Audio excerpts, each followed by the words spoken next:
liposarcoma, dependiendo si se acompaña de fibroblastos o de vasos sanguíneos o de fibras musculares. Pero el liposarcoma, que es la versión maligna, también puede tener varias clasificaciones de células redondas, mixoides, desdiferenciados, pleomórficos. Ustedes solo van a tener lipoma y liposarcoma como diagnóstico, no los tipos o las variedades de esos tumores. Ahora vamos a ver de estirpe epitelial. El benigno se llama del epitelio escamoso, ¿cómo se llamaría?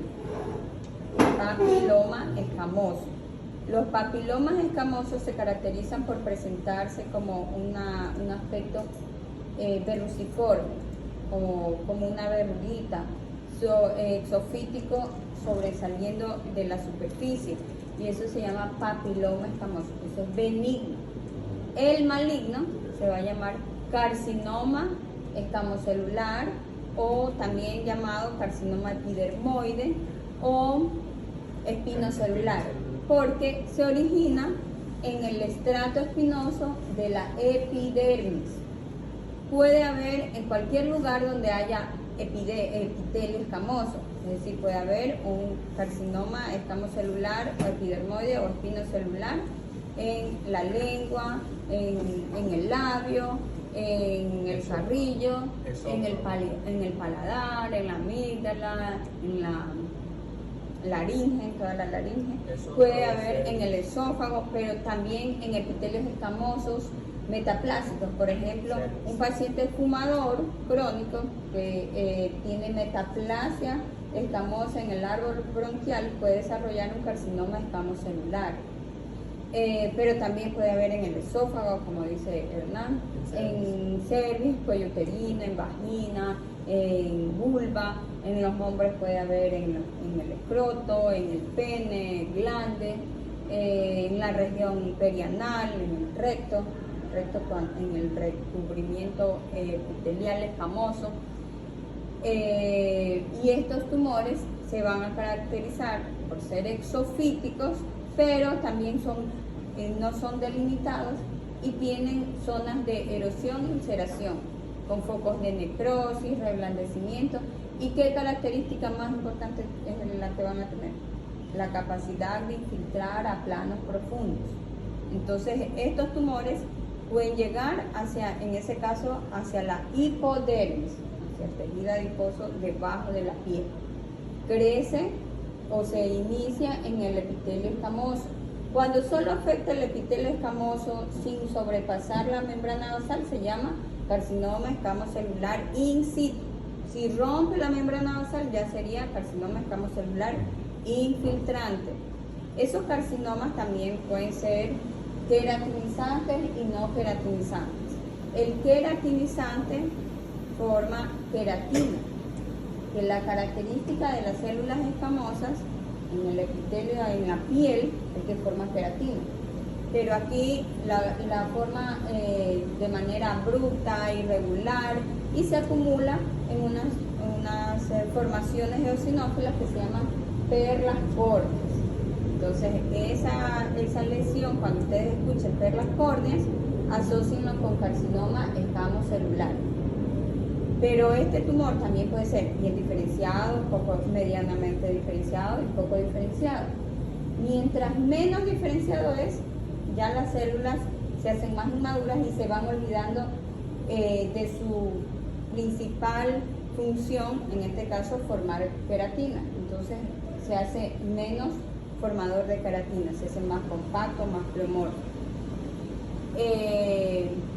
De allí vamos a ver otro tumor de tejidos blandos, que sería un sarcoma, pero que se origina en la dermis, donde hay fibroblastos. El tumor maligno de fibroblastos se llama fibrosarcoma. En este caso hay una versión benigna que es el dermatofibroma, y una que es de potencial maligno incierto, es intermedio, que se llama dermatofibroma protuberans. El que tenemos es el dermatofibrosarcoma. ¿Qué características? Es sarcoma porque es de mesénquima, de fibroblastos.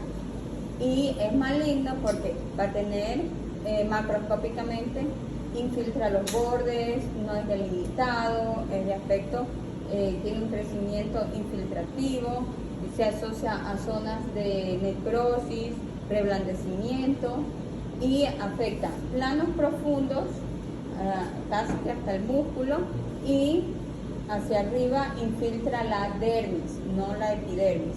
Este tumor es un tumor recidivante. ¿Qué quiere decir recidivante? Que ha vuelto, que ya lo habían resecado, por ejemplo, le habían dado un tratamiento, que puede ser un tratamiento quirúrgico, y volvió a crecer en el mismo lugar. Eso es recidiva, regresó. Este tumor y los tumores que recidivan generalmente son malignos. El tumor benigno que regresa es porque no se lo han sacado en su totalidad, le han dejado parte del tumor y entonces siguió creciendo. Pero papilomavirus es el famoso. ¿Qué otra cosa van a ver? Allá, de alteraciones ambientales, enfermedades ambientales. Hay ciertas condiciones o aspectos en el ambiente, ya sea el ambiente donde vivimos, puede tener ciertos agentes agresores. Uno de esos son las partículas volátiles que están en el aire y que pueden ser en mayor o menor cantidad, y dependiendo del tamaño pueden llegar hasta los alvéolos.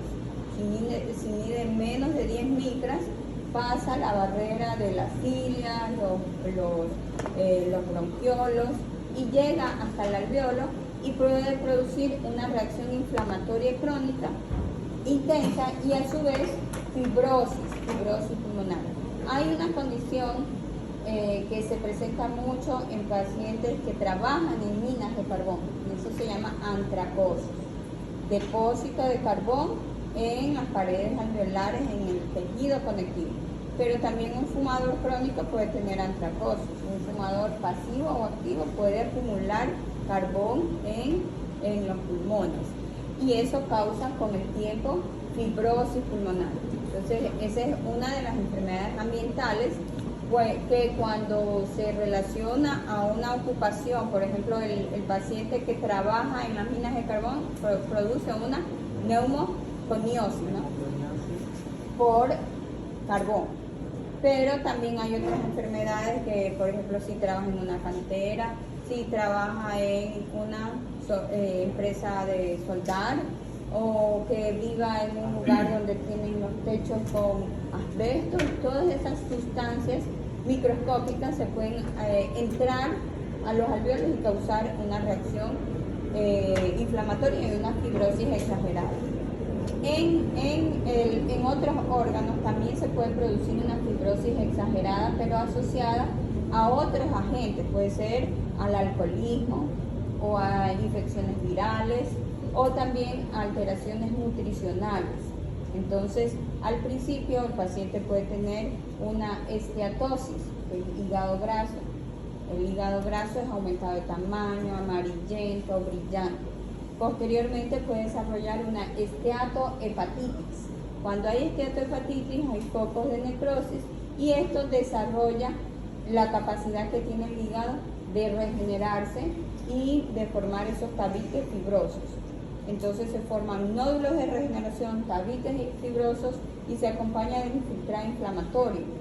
Esos nódulos de regeneración también tienen esteatosis. ¿Qué es la esteatosis? Metamorfosis grasa.